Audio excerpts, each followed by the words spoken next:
우리 찬양팀의 찬양을 주님이 기쁘게 받으셨으리라고 확신합니다. 그리고 저는 온라인 생중계 예배를 드리는 가운데서 공간을 초월하는 소통의 은혜가 우리 가운데 있기를 바랍니다. 그리고 제 마음속의 소원은 하나님 아버지, 오늘 이 예배에 실패자가 한 명도 없게 하여 주옵소서. 모든 성도들이 예배의 참 성공자가 되어서 영적으로 성공할 수 있도록 도와주시기를 원합니다. 가는 간절함이 제게 있고요. 그 다음에 이 온라인 생중계 예배를 드리는 예배 가이드라인을 제가 하나 제시한다면, 여러분, 다니엘이 그가 그 하루에 3번씩 기도할 때마다 예루살렘을 향하여 창문을 열고, 그러니까 여러분 정말 마음을 같이하여 교회를 향하여 우리가 마음을 여는 그런 자세를 가지고 우리가 딱 집중해서 그렇게 다니엘처럼 마음을 모으면 하나님이 이 예배를 기쁘게 받으시고 참 예배자의 영적 성공을 주시리라고 확신합니다. 자, 그런 마음으로 오늘은 스가랴 강의 10번째 한결같은 순금등대파라는 제목으로 말씀을 전하겠습니다.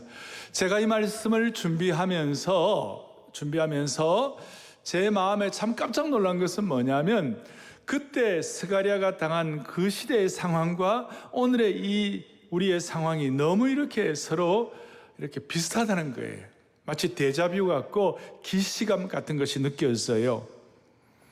그래서 하나님께서 스가랴에게 환상을 주셔서 당시에 이스라엘 백성들의 그 어려운 장애물들을 돌파하게 하셨듯이 오늘 우리에게도 이 말씀 가지시고 우리 앞에 있는 시대적 장애물을 극복할 수 있도록 은혜 주시기를 바랍니다. 코로나의 홍해도 건널 수 있도록 불쌍히 여겨 주시기를 바라는 것입니다. 오늘 이 말씀의 환상의 배경은 이스라엘 백성들이 반세기가 넘도록 바벨론에서 포로 생활을 하고 있었습니다. 가난하고도 불쌍한 상황이었습니다. 그리고 돌아와서 제일 먼저 했던 그 일들이 하나님의 전을 다시 재건하는 것이었습니다.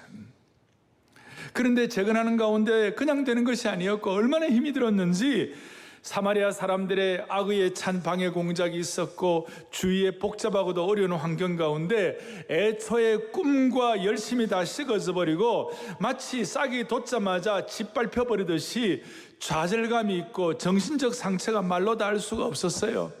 그리고 내부적으로도 패배주의가 득세하기 시작했고, 또 이 스가랴나 그리고 오늘 스룹바벨이나 또 대제사장 여호수아 이런 리더들에 대한 리더십에 대한 어떤 공격도 많이 있었어요. 한마디로 말해서 잔인한 상황이었어요. 무슨 상황이었다고요? 잔인한 상황이었어요. 그 결과 사람들의 마음속에 회의감이 들었어요. 하나님, 주님의 일을 한번 제대로 해보려고 하는데 왜 이런 어려움이 우리에게 있습니까? 왜 이런 어려운 상황으로 우리를 몰아넣으십니까? 그래서 오죽하면 7절에 큰 산아 너가 무엇이냐, 큰 산아 내가 무엇이냐, 큰 산 같은 것들이 앞에 놓여 있었다는 것입니다. 큰 산은 모든 난제, 어떻게 보면 역경의 종합 선물 세트와 같다고 말할 수 있습니다.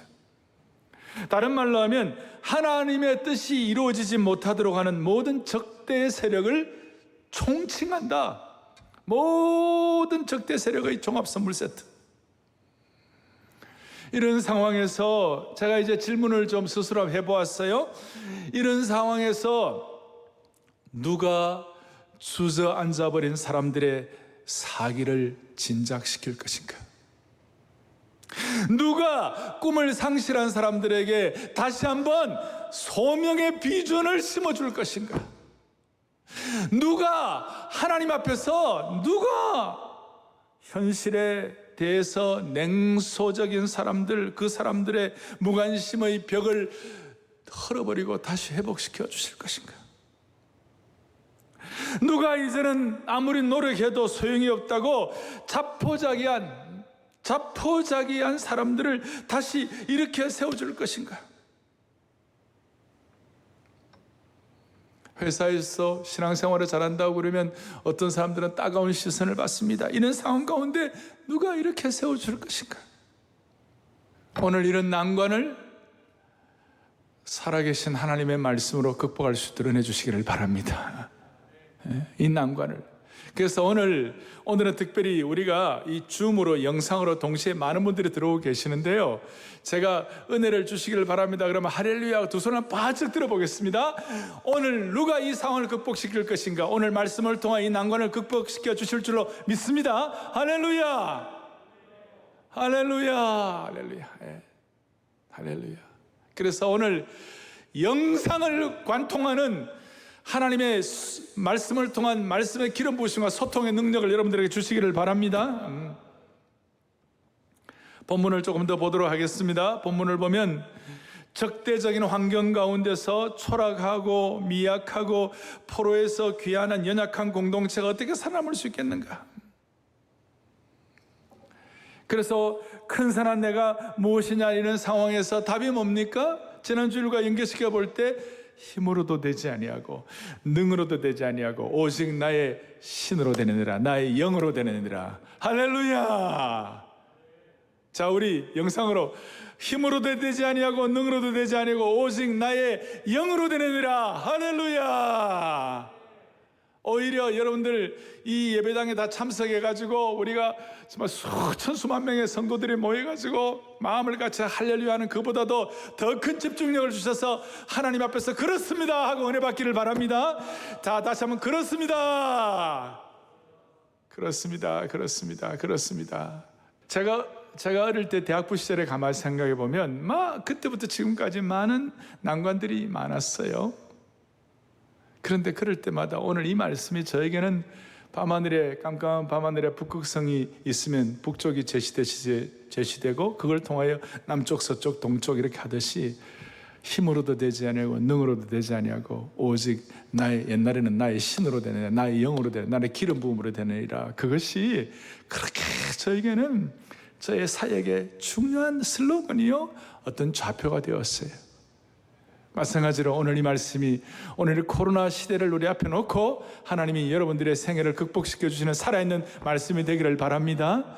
그 나의 신으로 된다 할 때 그게 무슨 뜻이냐면, 지난주를 이어서 계속 해석을 하면 두 감람나무가 있는데 순금등대에다가 그 감람나무에서 주발로 해가지고 큰 주발에다가 그 금기름이 이렇게 이어진다. 그래서 금기름이 탁 이어지고 그것이 이제 7 파이프를 통하여 내려간다고 그랬는데, 하여튼 금기름의 은혜를 주셔가지고 기름 부음의 현상을 통하여 힘으로도 되지 아니하고 능으로 되지 아니하고 여호와 영으로 된다는 것을 말씀을 해석을 하고 있는 거예요.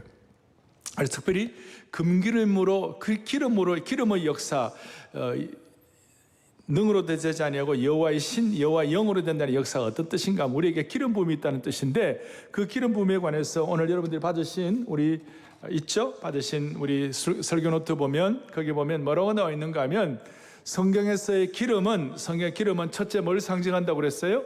치유를 상징한다. 치유를. 시편에 보면 우리가 어려울 때 사망의 골짜기 있다 할지라도 여호와께서 내게 기름을 바르시고, 그 기름은 우리에게 목자가 양을 기름을 통해 치유를 해주시는 거예요. 양이 다치면 목자는 상처에 기름을 발라주었습니다. 누가복음 10장에도 보니까 선한 사마리아 사람이 강도 맞는 사람에게 기름을 발라주었어요. 그리고 야고보서에도 보면 아픈 사람 있으면 기름 바르고 기도하는 거예요. 따라서 성령의 기름 부으심은 우리의 치유를 상징하는 것이에요. 따라서 오늘 하나님 아버지 힘으로 되지 않고 능으로 되지 않지만 여호와의 영으로 되느라 여호와의 기름 부으심으로 된다고 그랬을 때, 이 기름 부으심을 통해 여러분들이 치유가 일어나기를 바라는 것이에요. 그 다음에 기름은 빛을 발하는 것을 상징합니다. 오늘 환상에서의 핵심 개념 중에 하나입니다. 성도들의 가는 길을 환하게 비춰주시는 분이 진리의 빛을 비춰주시고 우리를 인도하시는 거예요. 어두운 가운데 있는 사람들의 마음을 환하게 비춰주셔가지고 지혜의 빛과 진리로 우리를 인도하시는 하나님의 은혜를 찬양하는 것이에요. 그리고 이 기름 부으심은 뭘 상징하는가? 기쁨을 상징하는 거예요. 구약시대에 축제 때 기름의 역사는, 기름은 기쁨을 증가시켜가지고 사람의 마음을 즐겁게 하는 것이에요. 기름은 기쁨의 상징이고 실제적인 기쁨의 근원이 되기 때문에 나중에 이 성령의 기름 부음은 오직 성령 안에서, 하나님의 나라는 오직 성령 안에서 의와 평강과 희락이라 그래. 희락이라.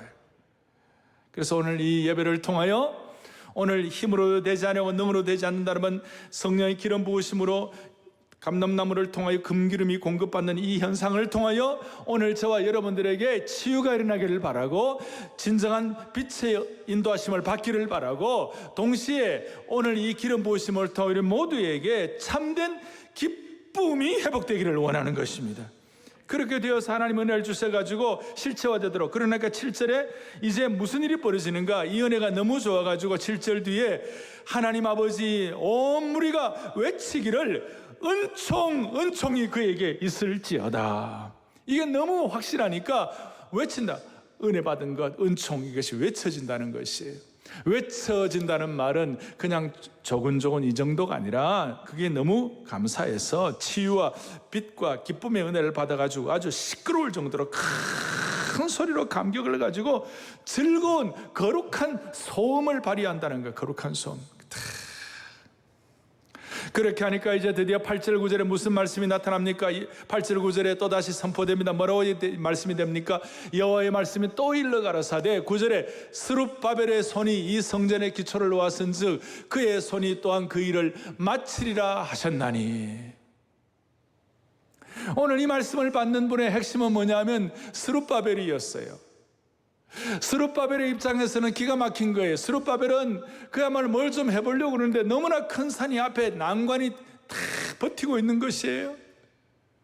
근데 하나님 뭐라고 말씀하시는가? 오늘 7절에 있는 것처럼 하나님 뭐라고 말씀하시는가? 그가 머릿돌을 놓을 수 있을 것이다. 그런데 스룹바벨은 본래 9절에 보니까 이 성전의 기초를 놓았다. 그런데 머릿돌이라는 것은 기초가 완공되고 난 다음에, 그리고 완성되고 난 다음에 머릿돌을 놓는 것이고, 기초가, 그러니까 이 기초에서 완공될 때까지 16년 동안의 수많은 애환이, 그동안에 많은 어려움들이 있었잖아요. 그런 모든 것들이 있었는데 하나님께서 이제 완공을 상징하는 머릿돌을 놓아 주실 것이다. 그 말씀을 해석천사로부터 들을 때 너무 감격이 되어가지고 그동안 16년 동안 있었던 수많은 마음의 아픔과 마음의 좌절과 상처, 모든 것들의 체증이 한꺼번에 싹 내려가는 줄로 믿어야 되는 것입니다. 할렐루야.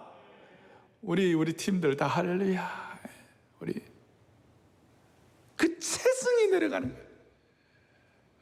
여러분과 저희 생애에 수많은 짐들과 큰 산 같은 것들이 한꺼번에 이제 기초만 놓았다가 수많은 오랜 세월 동안 해결이 안 되고 있다. 이제는 머릿돌이라는 것은 완성을 말하는데, 머릿돌의 완성을 통하여 여러분들의 생애와 우리의 생애, 우리는 눈에 보이지 않는 무형교회 아닙니까? 무형교회의 모든 머릿돌이 완성이 됨으로 말미암아 우리의 삶의 모든 체증들이 완전히 싹 내려갈 수 있기를 바랍니다. 우리가 만약에 21세기의 스룹바벨이라면 이걸 어떻게 해석을 해야 합니까? 사람이 큰 산을 만나면, 부딪히면 거기에 큰 산 앞에서 부서지고 깨어지고 상처받고, 작은 산 만나면 또 작은 상처가 있고 깨어지고 인생이 조각조각 되고. 그러면서 제 마음에 이런 묵상이 들었어요. 큰 산이 있고 그 큰 산 때문에 삶의 조각들이 막 그 조각조각 부서지기도 하고 이렇게 하는데, 지나고 보니까, 인생을 지나놓고 보면 그 부서진 조각조각 하나를 하나님이 창조주가 되시니까, 하나님이 메스터가 되시니까, 하나님이 멋진 작품을 만드시는 분이니까, 조각조각 나고 깨어졌을 때 그 자체는 아프고 어떨 때는 슬프고 어떨 때는 참 좌절이 되고 그럴 때가 있지만, 그 조각 하나하나를 잘 붙이면 하나님이 여기에 명품이 나올 줄로 믿습니다. 그런 마음을 막 주시는 거예요. 그래서 저는 그리스도인의 삶을 종합적으로 해석하면 일종의 모자이크와 같다, 이런 생각이 들었어요. 모자이크는 여러 색깔의 돌들이나 유리나 금속이나 심지어 조개 껍질 등의 다양한 재료를 가지고 조각조각 붙여가지고 그림이나 작품을 만드는 예술 기법이죠. 우리가 인생 순례기를 살다 보면 큰 산 만나가지고 수도 없이 부서진 돌이 됩니다. 깨어진 유리를 만납니다. 날카로운 금속, 버려진 조개 껍질 같은 상황들을 만납니다. 조각난 일들이 많아요. 사실 나이가 50이 되고 60이 넘은 분들 가운데서 인생의 벼랑 끝, 삶의 절벽에 서보지 않는 사람이 얼마나 있겠어요? 우리 모두가 다 그 인생의 벼랑 끝 한 번씩 다 경험하는 것이에요. 큰 산을 만나서 조각난 듯한 상황 가운데서 고통의 신음소리를 내보지 않는 사람이 어디 있겠어요? 다 한 번씩 경험하는 것이에요. 이 세상 사람들은 이런 큰 산을 만나 조각난 것에 대해서 그것을 불행이라는 딱지를 붙이고 고개를 흔들면서 자신의 인생에 대해서 탄식하고 한탄하고 심지어 자기 목숨에 대해서 극단적인 선택을 하는 사람들조차 있는 거예요.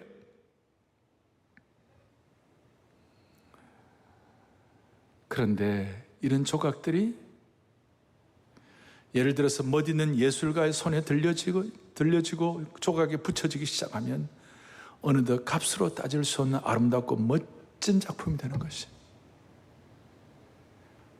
피카소 같은 이런 사람들을 보면 아무것도 아닌 남들이 볼 때는 그냥 버려진 그런 것들을 활용해가지고 대단한 작품을 만들었어요. 오늘 하나님께서 하나님이 멋있는 것처럼 우리 모두를 삶의 조각조각들을 이어가지고 하나님 나라에 멋있는 작품 만들어 주시기를 원하는 것이에요.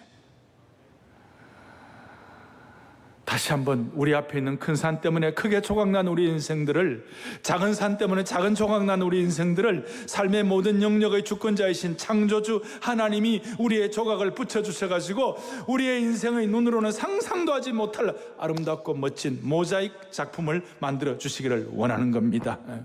그럴 때 우리는 어떤 상황에도 흔들리지 않는 순금등대파의 역할을 유지할 수가 있는 것입니다. 웬만한 여론과 시류에 왔다 갔다 하지 않을 수가 있는 것입니다. 모자이크를 가지고 하나님 명품 작품을 만드시는, 조각조각을 붙여서 만드시는 그 하나님을 찬양하십시다. 찬양하십시다. 그래서 제가 오늘 여러 조각들 가운데 큰 세 조각의 부분을 말씀할 거예요. 이 세 조각의 부분을 잘 우리가 조각하고 이어붙이면 무슨 일이 벌어지는가? 한결같은 순금 등대파가 될 수가 있습니다. 이렇게 흔들림 없이. 첫째는 10절 보겠습니다. 10절 보니까 뭐라고 나왔냐면 이렇게 나와요. 작은 일의 날이라고 멸시하는 자가 누구냐? 우리의 삶의 부분과 조각들 가운데서 작은 일의 날이라는 조각, 이것 제대로 잘 감당하면 하나님이 큰 산을 돌파할 수 있는 명품을 만들어 주시는 것이에요. 여기 작다는 말이 히브리어로 카타네라는 단어인데 이 단어가 쓰인 곳은 가장 작은 지파 베냐민, 그랬을 때 그 작다. 그리고 사무엘이 다윗에게 기름 부으러 갔을 때에 이새가 다윗을 보고 저 막내 작다. 그리고 솔로몬이 1,000번제를 드리고 나서 하나님께서 내가 너에게 뭐다 해줄까? 그랬을 때에 종은 작은 아이라 출입할 줄 알지 못한다. 작은 아이라. 작다. 작다. 여러분, 순금등대 자체도 그 자체는 그렇게 큰 것도 아니죠. 겉보기는 그저 저거 하나 갖고 뭐가 되겠나. 그런데 그 순금등대의 기름 부음을 통하여 치유와 빛과 그 다음에 기쁨의 그 은혜가 계속 공급되면 그 작은 순금등대가 나중에는 신약의 하나님의 교회를 대표하고 하나님의 교회가 되어서 교회의 영광을 통하여 온 세상을 비추게 되는 줄로 믿습니다. 그래서 이 작은 일의 날이라고 멸시하는 자가 누구냐? 여러분, 작은 일의 대표가 뭐예요? 예수님께서 갈보리의 십자가에 돌아가신 모습을 한번 생각해 보십시오. 그분이 골고다에서 로마 병정의 로마 제국의 힘에 의하여 깨뜨려 주신 십자가에 달리신 그 모습을 한번 상상해 보세요. 그게 무슨 큰 것이 있겠어요? 예수님 십자가에 달려가신 모습은 너무나 거기에 흠모할 만한 뭐가 있겠어요? 자랑할 만한 뭐가 있겠어요? 세상의 구세주가 되시는 분이 저주받은 자처럼 나무에 달려 초라하게 죽는 그것이야말로 작은 일 아닙니까? 그런데 십자가에 달리신 그 작은 날, 그 초라하고 보잘것없는 그 일이 온 세상을 구원하는 엄청난 천둥치는 날이 된 줄로 확신하는 것입니다. 그래서 작은 일의 날이라고 결코 무시하면 안 되는 것입니다. 그래서 하나님께서 하나님의 메스터 작품을 만드시는 건데, 작은 일의 날이라는 그 조각나는 그 부분을 통하여 하나님이 일하시는 거예요. 오병이의 역사도 그러고, 우리 사랑의 교회도 처음에는 얼마나 작게 시작했습니까? 여러분, 하나님이 우리를 항상 테스트하는 것은 작은 날로부터 시작하는 거예요. 아침에 큐티하는 거, 남들이 볼 땐 적은 거예요. 근데 그게 명품을 만드는 거예요. 이웃에 대해서 작은 마음 쓰는 거, 이웃은 거 같이 생각하는 게 작은 거 아니에요. 지난 주일에도 제가 말씀드렸듯이 주일 예배는 관람이나 시청하는 것이 아니고 온전히 드리는 예배라고 그랬어요. 옷매무새 하나도 추스리고 이 예배 드리는 거, 이거 다니엘의 마음의 자세를 가지고 참 예배자가 되고 예배 실패하지 않겠다고 마음먹는 이거 남들이 볼 때 작은 일이라고 생각할지 말아요. 예수님 믿지 않는 사람들은. 그러나 여기에서 역사가 일어나는 것이에요. 우리는 지금 29주째 30주째 이제 정오기도회를 계속하고 있어요. 정오기도회를 남들이 볼 때 적은 일의 날이라고 할지 모르죠. 그러나 적은 일의 날이라고 생각하지 않아 한 명 한 모이고 수천 명이 지금 매일마다 정오기도회를 하고 있는데, 여러분, 정오에 무슨 일이 났어요? 예수 믿지 않는 사람들은 작은 일이라고 경시하고 넘어갔어요. 그러나 정오에 베드로 사도가 환상 보고 난 다음에 이스라엘이라는 어떤 그 전통의 어떤 프레임을 벗어나는 그 생각의 틀을, 패러다임 시프트를 하게 하는 그야말로 말씀의 선포자의 역할을 감당할 수 있도록, 사울이라는 사람 청년이 정오의 마상에서 거꾸로 지고 난 다음에 목숨 건 하나님 나라 이방 선교의 사명자가 될 수 있는 정오에 하나님께서 수가성 우물가 여인, 대인기피증이 있던 그 여인 정오에 예수님 만나 물동이를 버려두고 하나님 나라를 위한 전도자가 되는 거. 정오기도회에는 남들이 볼 땐 적은 일이라고 할지 모르지만 이것이 하나님 나라 역사를 일으켜 주시는 줄로 믿습니다, 이거예요. 그리고 10절에 보니까 어떤 말씀이 있습니까? 또 만군의 여호와께서 그러면서 10절에 뭐라고? 스룹바벨의 손에 다림줄이 있음을 보고 내가 기뻐한다. 스룹바벨의 손에 다림줄은 청량추에 조그마한 거예요. 이게 될까? 성전이 이루어질까? 하는 그런 의심이 있을 수 있는 상황 가운데서도 손에 다림줄, 청량줄을 잡고 하나님께서 이제 기초돌을 놓게 하시면 하나님께서 머릿돌, 완성도를 놓게 하실 줄로 믿습니다는 그 마음으로 청량추 적은 것이지만 그거 붙잡고 인내하고 견디는 것이에요. 오늘 우리는 이 예배를 드리면서, 그리고 오늘 저와 여러분들은 하나님 말씀 붙잡으면서 정오에 혹은 예배 조그마한 부분 하나하나, 그리고 하나님 주신 말씀 하나 붙잡고 이걸 가지고 오늘 이 시대의 청량추로 여러분들이 잘 간직하고 있다가 끝까지 하나님이 여러분의 인생의 머릿돌로 여러분들의 생애의 집을 완성하는 그날을 여러분들 보시기를 바라는 것이에요. 그날을 말씀의 다림줄, 청량줄을 가지고 한결같은 순금 등대파가 되기를 간절히 바랍니다. 할렐루야. 우리 영성들, 자, 여러분들의 손에 청량추 적은 거라 하지만 그거 붙잡고 모두가 다 한결같은 순금 등대가 되기를 소망합니다. 소망합니다. 작은 일의 날이라고 무시하지 않는 우리의 그 부분을 잘 모을 때 작품이 되는 것입니다. 두 번째로는 오늘 6절과 7절과 9절과 10절과 또 14절에 대제사장 여호수아와 함께 오늘 이 말씀을 받는 스룹바벨이 나옵니다. 스룹바벨은 당시의 총독이었습니다. 그리고 14절에 그 감람나무로부터 기름 부음 받은 자들 이렇게 나옵니다. 이 기름 부음 받은 자들이란 말을 직접적인 해석을 해보니까 오늘 기름 부음은 자들은 본래 여호수아와 스룹바벨 두 사람을 말하는데, 스룹바벨은 정치적 총독이고 여호수아는 종교적인 제사장이었죠. 그래서 이 두 사람이 실질적으로 기름 부음 받은 자들이다, 이렇게 해석할 수 있고, 이것이 구원의 역사, 언약적 해석 시각을 가지고 볼 때는 베드로전서 2장 9절에 있는 것처럼 왕 같은 제사장, 여기에 깊이 있게 스룹바벨적인 총독의 스룹바벨적인 역할, 제사장, 대제사장 여호수아의 제사장적인 역할, 이 두 가지를 같이 한 것이 신약의 베드로가 선포한 대로 왕 같은 제사장.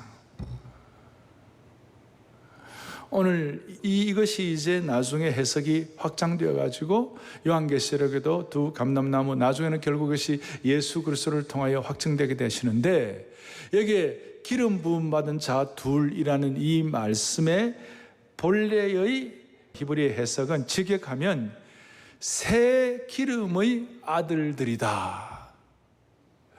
14절에 기름 부음 받은 자 둘을 직역하면 새 기름의 아들들이다. Sons of the fresh oil.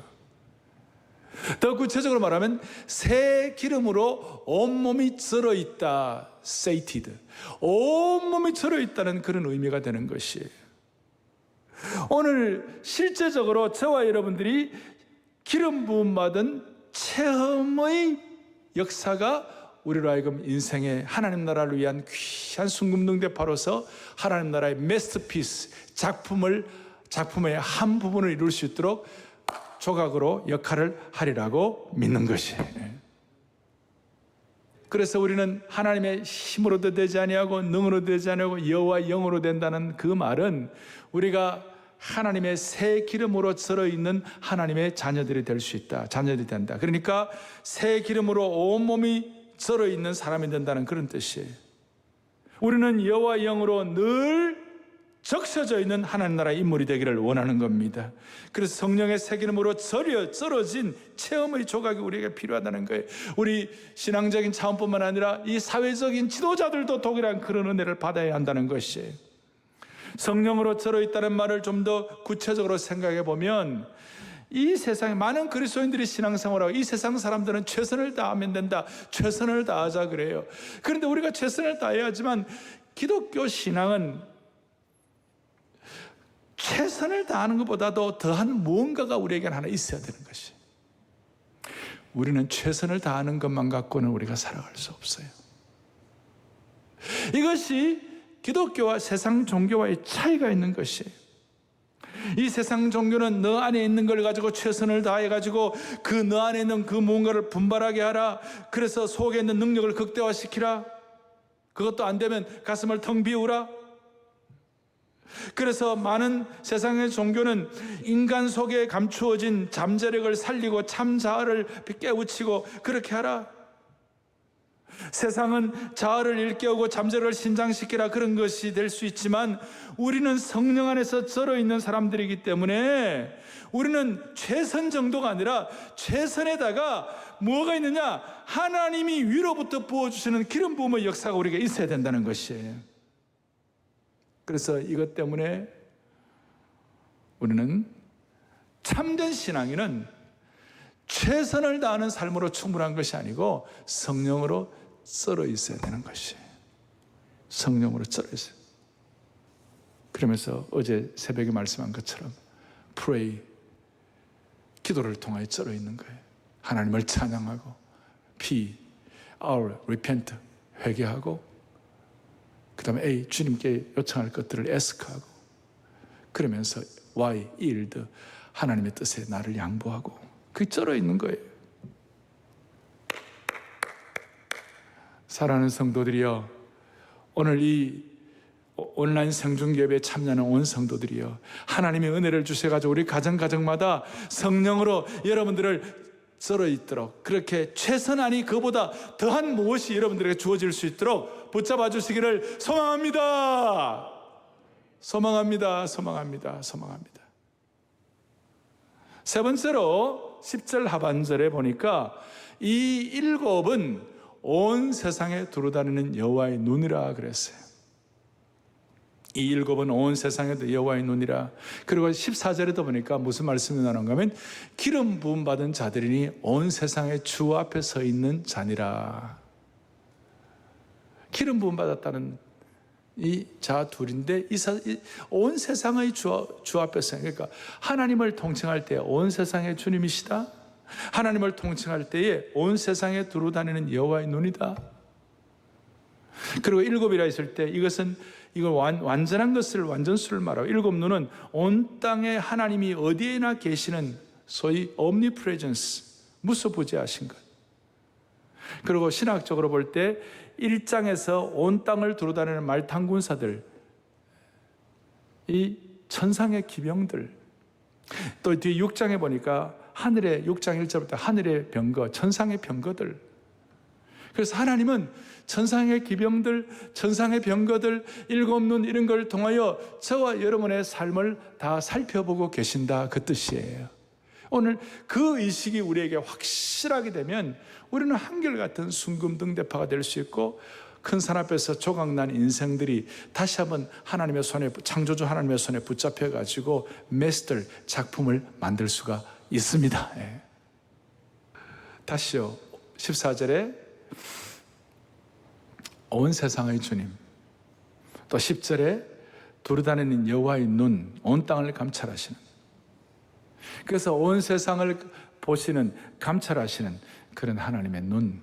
우리가 감찰이라는 말을 이렇게 할 때 일반적으로 이 감찰은 부정적이고 스트레스 받고 위협을 느끼는 단어 같아요. 감찰의 사전적인 의미는 직무에 대한 위법이나 비사실에 대한 조사라고 얘기합니다. 그래서 하나님이 나를 감찰하신다 그러면 나의 잘못이나 문제를 찾아내서 징벌하시고 조사하시는 것처럼 그렇게 생각해요. 하나님이 다 보고 계신다 그랬을 때 아이고 감사하다, 그런 것보다도 어른들이 애들한테 막 애들 잘못하는 거예요, 뭐 잘못하느냐 하는 거 위협하는 눈처럼 보는 것처럼 하나님이 나를 심판하려고 우리가 실수를 기다리는 것처럼 그렇게 느껴질 수 있지만 그거 아니에요. 하나님이 우리를 감찰하신다는 이 하나님의 감찰은 하나님이 우리를 지켜보신다는 뜻인데, 하나님 우리를 지켜보신다는 것은 어떤 것인가?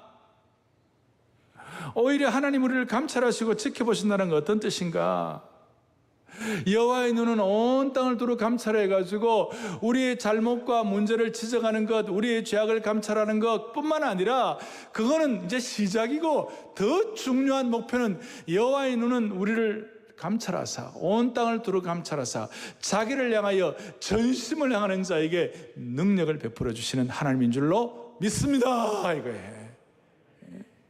이 감찰은 우리를 디스커리지하고 우리를 좌절시키는 것이 아니고, 이 감찰을 통하여 하나님이 우리를 향한 안타까운 목자의 심정을 가지고, 마치 어머니가 자식을 보면서 자식이 잘못하면 어머니가 자식을 때리려고 하는 것이 아니라 잘못하면 그걸 빨리 회복시켜 가지고 바로 잡아주기를 원하는 그 어머니의 심정이 여기에 담겨 있는 것이에요.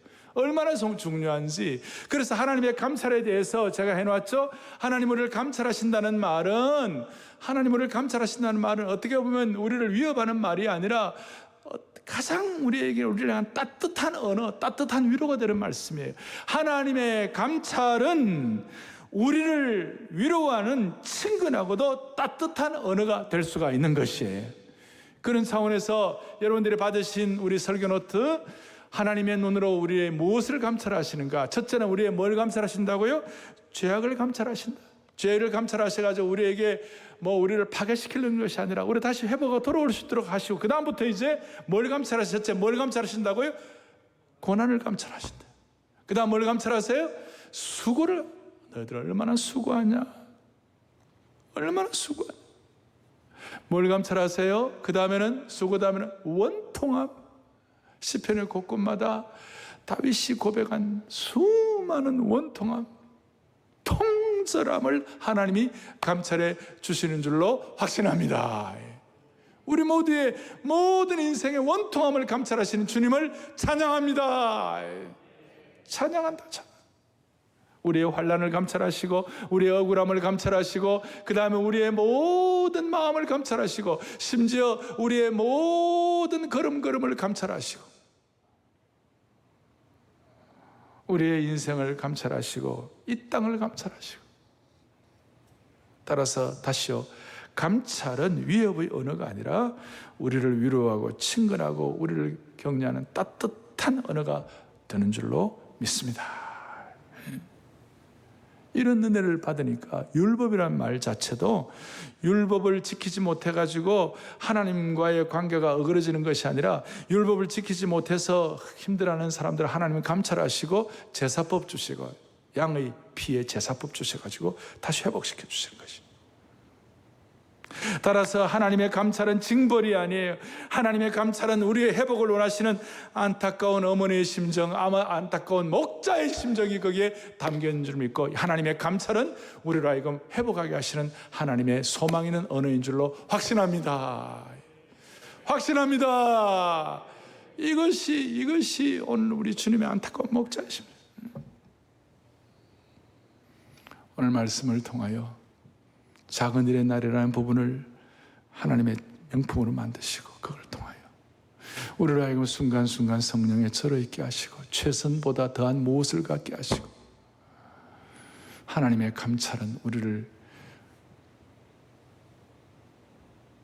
위협 가운데서 실망하게 하는 것이 아니라 하나님의 감찰은 우리의 수고와 원통함과 우리의 모든 것을 다 보신 하나님. 그래서 스룹바벨의 입장에서는 온 세상을 다스리시는, 온 세상을 주님 일곱 눈을 가지신 그 하나님 여호와께서 자신의 삶과 자신의 사역과 자신의 현안의 모든 것을 감찰하신다는 그 사실이 얼마나 그에게 큰 위로가 되었는지 몰라요. 사역자들도 일반 성도들도 여러분의 삶을 살다 보면 큰 산과 작은 산들이 나타나가지고 수많은 짐들을 질 수가 있지만 그 가운데서 주님이 다 아시지, 주님이 다 감찰하시지, 주님이 내 인생의 사역의 현장, 코로나의 현장, 내 삶의 모든 형편과 처지를 주님이 다 아시지. 그것이 여러분들에게 무엇과도 바꿀 수 없는 따뜻한 언어가 되기를 바랍니다. 따뜻한 메시지가 되기를 바라는 것입니다. 여기에 감찰과 언어에는 또 뭐가 들어있습니까? 하나님의 온 세상의 주가 되시고 일곱 눈을 갖다는 무슨 뜻이 될 수 있습니까? 10절과 14절에 이것은 세상을 다 품어 넣어라. 심지어 큰 산도 다 품어 넣어라. 그래서 우리의 마음을 하나님 나라에 대한 꿈과 소명을 가지고 우리의 영이 밝아져 가지고 제발 간장종지같이 마음 좁게 하지 말고 은혜의 큰 대접이 되라. 은혜의 큰 함지박이 되라. 은혜의 큰 다라이가 되라. 옛날에는 저 사람 때문에 막 가슴 아프고 막 그랬는데 이 시간 다 품어버리라. 말씀을 정리하겠습니다. 여러분 앞에 큰 산이 있습니까? 여러분 회사에 지금 큰 산이 있습니까? 여러분 가정에 큰 산이 있습니까? 여러분의 인생길에 큰 산이 가로막고 있습니까? 여러분의 힘으로 어떻게 할 수 없는 큰 산입니까? 이 시간 오늘 성령 주신 음성 가운데 마음을 활짝 여시기를 소망합니다. 소망합니다. 작은 일의 날이 여러분 큰 산을 극복하게 해 주실 것입니다. 그리고 여러분들 마음속에 실제로 성령으로 썰어있는 역사가 일어나도록 도와주실 것입니다. 하나님의 감찰이 하나님의 참 위로와 따뜻한 언어가 될 수 있도록 만들어 주실 것입니다. 살다 보면 시작은 잘하지만 끝이 좋지 않아서 힘들 때가 많이 있습니다. 그런데 성령을 통하여 여러분들이 끝이 아름다운 신앙생활의 주인공들이 될 수 있기를 주님의 이름으로 축복합니다. 다시 한번 축복합니다. 제가 처음 네 가지 질문, 첫 번째, 누가 주저앉아버린 사람들의 사기를 진작시킬 것인가? 그 다음에 누가 꿈을 상실한 사람들의 소망과 비전을 다시 심어줄 것인가? 누가 현실에서 냉소적 비판주의 사람들의 무관심의 벽을 헐어버리고 다시 회복시킬 것인가? 누가 노력해도 소용없다고 자포자기한 사람들을 일으켜 세워줄 것인가? 순금등대의 환상을 통하여 한결같은 순금등대파가 되게 하여 주셔서 그 모든 산들을 극복하고 주님이 우리의 산을 옮겨주시는 은혜를 찬양하십시다.